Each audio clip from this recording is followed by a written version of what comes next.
I did a long study on the topic of end times, what's going to happen. We called it What on Earth is About to Happen. I think the video series are here somewhere. Maybe Joseph can throw it up on screen there. Called the Woe series, What on Earth is About to Happen. It's 21 hours of teaching. I'm going to try to cram it down into 30 minutes here.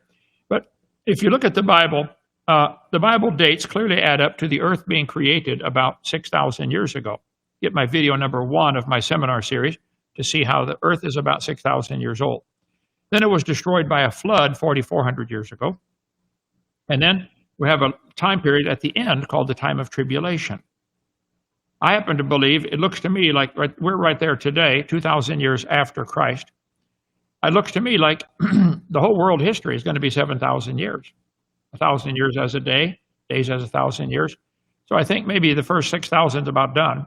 And we got a short little 7-year tribulation period, and then the day of the Lord. So in my video series on what on earth is about to happen, I also did a book on the topic, what on earth, it's here somewhere. We did a book, yeah, there it is, what on earth is about to happen, and a video series and a chart behind me. And this chart here is at the bottom of that one there. We're headed for trouble. Here's the key points on the 7,000-year timeline that I think the Bible teaches. First, there is the creation. When was that? How did God do it? What was it like? Et cetera, et cetera. Why did they live to be 900 years old? Then we cover all that, video 1 and 2. Then point number two is the flood of Noah. The flood of Noah explains all the geology we see. Grand Canyon probably formed in a week, not millions of years. And it made all the layers to the earth in 1 year.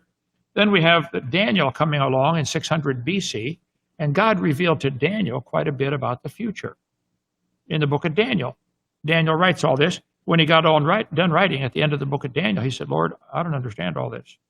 God said, put the pen down, Daniel. You're done. Somebody else will pick it up. You don't need to understand. It'll be revealed at the end of time. Then John, in the book of, at the time of Jesus Christ, John's disciple, he wrote the book of Revelation, telling more. Here we are today, my Woe series. Part 1 is about the age of the earth. Part 2 is about the flood. What did it do? Part 3 is about Daniel's prophecies. Part 4 has part 4, A, B, C, D, and E. It's divided up because it's so long. Is about that little yellow stripe, that 7-year period called the time of tribulation.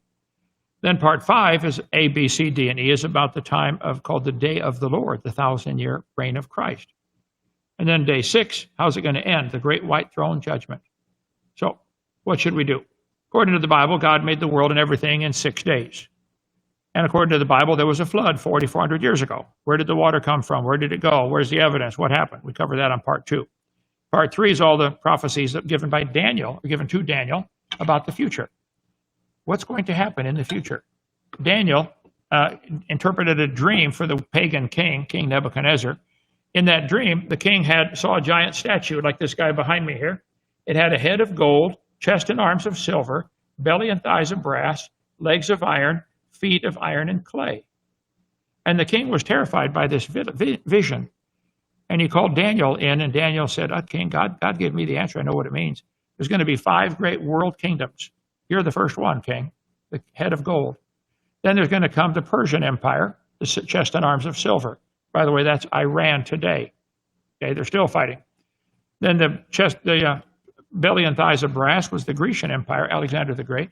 The 2 legs of Rome, the Roman Empire, Eastern and Western branch. And the final kingdom is going to be the feet, with 10 toes. You can read all this in the book of Daniel or watch my seminar, my Woe series, part 3. One of Daniel's visions that he interpreted in that book talked about the 70 weeks for the children of Israel. And I think all Bible scholars that study this, certainly I would agree with this, that the week represents a group of 7 years. So when he said 70 weeks, that means 70 7-year periods, so 490 years. 69 weeks was fulfilled. When Jesus rode into Jerusalem on a donkey, they proclaimed him king, and then 3 days later crucified him. So the Lord said, you don't want my king? I'm going to set you Jews aside. I'm going to work with the Gentiles for a while. There's going to be the age of the Gentiles, the 1,000-year period, 2,000 years now. And there's one more week left called the 70th week of Daniel, one more 7-year period.